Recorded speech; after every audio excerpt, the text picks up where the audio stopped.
ಬಿಹಾರದ ಪಾಟ್ನಾದಲ್ಲಿ ಬಿಜೆಪಿ ಮತ್ತು ಕಾಂಗ್ರೆಸ್ ಕಾರ್ಯಕರ್ತರ ನಡುವೆ ಮಾರಾಮಾರಿನೇ ನಡೆದು ಹೋಗಿದೆ. ಕಾಂಗ್ರೆಸ್ ಕಚೇರಿಯ ಎದುರು ಆಗಿರುವಂತಹ ಅತಿ ದೊಡ್ಡ ಹೈ ಡ್ರಾಮಾ ಇದು. ಪ್ರಧಾನಿ ನರೇಂದ್ರ ಮೋದಿ ಅವರ ತಾಯಿ ವಿರುದ್ಧ ಅವಹೇಳನಕಾರಿ ಸ್ಟೇಟ್ಮೆಂಟ್ ಕೊಟ್ಟ ವಿಚಾರಕ್ಕೆ ಸಂಬಂಧಪಟ್ಟಂತೆ ಬಿಹಾರದ ಪಾಟ್ನಾ ಕಾಂಗ್ರೆಸ್ ಕಚೇರಿ ಮುಂದೆ ಬಿಜೆಪಿ ಪ್ರತಿಭಟನೆ ಮಾಡ್ತಾ ಇರೋದು.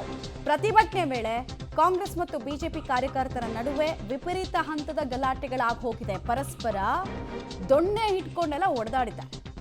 ಮೋದಿ ತಾಯಿಯನ್ನು ನಿಂದಿಸಿದ್ದ ಕಾಂಗ್ರೆಸ್ ಕಾರ್ಯಕರ್ತನನ್ನ ಬಂಧಿಸಲಾಯಿತು. ರಾಹುಲ್ ಗಾಂಧಿ ಕ್ಷಮೆ ಯಾಚನೆಗೆ ಬಿಜೆಪಿ ಒತ್ತಾಯವನ್ನು ಮಾಡ್ತಾ ಇದೆ. ಹಾಗೆ ಇತ್ತೀಚೆಗಂತೂ ಪ್ರಧಾನಿ ನರೇಂದ್ರ ಮೋದಿ ಪ್ರಧಾನಿ ಸ್ಥಾನಕ್ಕೆ ಬಂದಿರೋದೇ ವೋಟ್ ಕಳ್ಳತನ ಮಾಡಿ ಮತಗಳ್ಳತನ ಮಾಡಿ ಅಂತ ರಾಹುಲ್ ಗಾಂಧಿ ಏನು ಆರೋಪ ಮಾಡಿದ್ರು, ಅದಕ್ಕೆಲ್ಲ ಕ್ಷಮೆ ಯಾಚಿಸಬೇಕು ಅಂತ ಕೂಡ ಬಿಜೆಪಿ ಕಾರ್ಯಕರ್ತರು ಪ್ರತಿಭಟನೆಯನ್ನ ಮಾಡಿದ್ರು. ಪ್ರತಿಭಟನೆಗೆ ಬಂದವರು ಕಾಂಗ್ರೆಸ್ ಕಾರ್ಯಕರ್ತರನ್ನ ಎದುರಿಸಬೇಕಾಗಿ ಬಂತು. ಹೀಗಾಗಿ ಅಲ್ಲಿ ಫೇಸ್ ಆಫ್ ಆಗಿದೆ. ಪರಸ್ಪರ ಹೊಡೆದಾಡ್ಕೊಂಡಿದ್ದಾರೆ, ದೊಣ್ಣೆಗಳನ್ನು ಇಟ್ಕೊಂಡಿದ್ದಾರೆ. ಪೊಲೀಸರು ಇಡೀ ಪ್ರಹಸನವನ್ನ ತಡೆಯೋದಕ್ಕೆ ಸಾಧ್ಯನೇ ಆಗಲಿಲ್ಲ. ರಾಹುಲ್ ಗಾಂಧಿ ಕೂಡಲೇ ಕ್ಷಮೆ ಕೇಳಬೇಕು ಅಂತ ವಿಪರೀತ ಹಂತಕ್ಕೆ ವಿಕೋಪಕ್ಕೆ ಹೋಗಿದೆ ಪ್ರತಿಭಟನೆ. ಗಾಡಿಗಳು ಕೂಡ ಅಲ್ಲಿ ಧ್ವಂಸಗೊಂಡಿರೋದ್ರ ಮಾಹಿತಿ ಸಿಗ್ತಾ ಇದೆ. ಕಲ್ಲೇಟು ಅನೇಕರಿಗೆ ಬಿದ್ದಿದೆ. ವಿಷುವಲ್ಸ್ ಅನ್ನು ನೋಡಿದ್ರೆ ಭಯ ಆಗುತ್ತೆ. ಯಾವ ಸ್ವರೂಪದ ಅತಿರೇಕಕ್ಕೆ ಕಾಂಗ್ರೆಸ್ ಮತ್ತು ಬಿಜೆಪಿ ಕಾರ್ಯಕರ್ತರು ಹೋಗಿದ್ದಾರೆ ಅಂತ.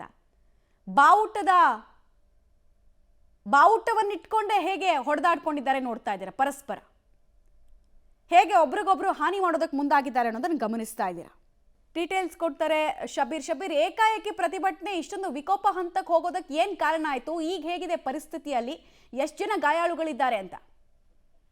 ಮಮತಾ ನೋಡಿ, ಮತಗಳ ಆರೋಪಕ್ಕೆ ಸಂಬಂಧಪಟ್ಟಂತೆ ರಾಹುಲ್ ಗಾಂಧಿ ನೇತೃತ್ವದಲ್ಲಿ ಬೃಹತ್ ರ್ಯಾಲಿ ನಡೀತಾ ಇರುವಂತದ್ದು. ಕಳೆದ 4-5 ದಿನಗಳಿಂದ ಈ ಒಂದು ರ್ಯಾಲಿ ನಡೀತಾ ಇರುವಂತದ್ದು.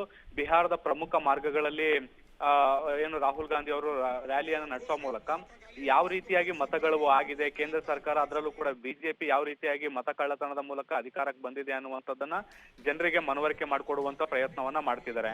ನಿನ್ನೆ ಈ ಒಂದು ರ್ಯಾಲಿಯನ್ನ ಉದ್ದೇಶಿಸಿ ಮಾತನಾಡಬೇಕಾದಂತ ಸಂದರ್ಭದಲ್ಲಿ ಪ್ರಧಾನಿ ನರೇಂದ್ರ ಮೋದಿ ಮತ್ತೆ ಅವರ ತಾಯಿಯ ವಿರುದ್ಧ ನಿಂದನಾತ್ಮಕವಾಗಿ ರಾಹುಲ್ ಗಾಂಧಿ ಮಾತನಾಡಿದ್ರು ಅನ್ನುವಂತಹ ವಿಷಯವನ್ನ ಇಟ್ಕೊಂಡು ಇವತ್ತು ಕಾಂಗ್ರೆಸ್ ಕಚೇರಿಯ ಮುಂಭಾಗದಲ್ಲಿ ಬಿಜೆಪಿಯ ಕಾರ್ಯಕರ್ತರು ಪ್ರತಿಭಟನೆಯನ್ನ ನಡೆಸಲಿಕ್ಕೆ ಮುಂದಾದ್ರು. ಈ ಸಂದರ್ಭದಲ್ಲಿ ಕಾಂಗ್ರೆಸ್ ಕಾರ್ಯಕರ್ತರು ಕೂಡ ಅದಕ್ಕೆ ಪ್ರತಿರೋಧವನ್ನ ವ್ಯಕ್ತಪಡಿಸಿದ್ರು. ಹೀಗೆ ಪ್ರತಿರೋಧ ವ್ಯಕ್ತವಾಗ್ತಿದ್ದಂತ ಬೆನ್ನಲ್ಲೇ ಅದು ಘರ್ಷಣೆಯಾಗಿ ಮಾರ್ಪಡ್ತು. ಕಾಂಗ್ರೆಸ್ ಮತ್ತೆ ಬಿಜೆಪಿಯ ಕಾರ್ಯಕರ್ತರು ಪರಸ್ಪರ ಹೊಡೆದಾಡ್ಕೊಳ್ಳುವ ಹಂತಕ್ಕೆ ಹೋಯ್ತು. ಪೊಲೀಸರು ನಿಯಂತ್ರಣ ಮಾಡುವಂತ ಪ್ರಯತ್ನಗಳನ್ನ ಮಾಡಿದ್ರು ಕೂಡ ಅದು ಯಾವುದು ಕೂಡ ಯಶಸ್ವಿ ಆಗ್ಲಿಲ್ಲ. ಪರಸ್ಪರ ಹೊಡೆದಾಡ್ಕೊಂಡ್ರು. ಅಲ್ಲಿರುವಂತ ಕಾರುಗಳನ್ನೆಲ್ಲ ನಜ್ಜುಗುಜ್ಜು ಮಾಡುವಂತ ಪ್ರಯತ್ನಗಳಾಯ್ತು. ದೊಣ್ಣೆಗಳನ್ನ ಹಿಡಿದು ಮತ್ತೆ ಪಕ್ಷದ ಬಾವುಟಗಳನ್ನ ಹಿಡಿದು ಪರಸ್ಪರ ಹೊಡೆದಾಡ್ಕೊಳ್ಳುವಂತ ಕೆಲಸಗಳನ್ನ ಕೂಡ ನಾವು ದೃಶ್ಯಗಳಲ್ಲಿ ಕೂಡ ಗಮನಿಸಬಹುದು. ಈಗಾಗಲೇ ಸಾಕಷ್ಟು ಜನ ಕಾರ್ಯಕರ್ತರು ಸಣ್ಣ ಪುಟ್ಟ ಗಾಯಾಳುಗಳಾಗಿದ್ದಾರೆ ಅನ್ನುವಂತ ಮಾಹಿತಿಗಳು ಬರ್ತಾ ಇದಾವೆ. ಬಹಳ ದೊಡ್ಡ ಪ್ರಮಾಣದ ಗಾಯಗಳಾಗಿರೋದ್ರ ಬಗ್ಗೆ ಇನ್ನೂ ಕೂಡ ಅಧಿಕೃತವಾದಂತ ಮಾಹಿತಿಗಳಿಲ್ಲ ಮಮತಾ. ರೈಟ್, ಧನ್ಯವಾದ ತಮ್ಮೆಲ್ಲ ಮಾಹಿತಿಗಾಗಿ ಶಬೀರ್.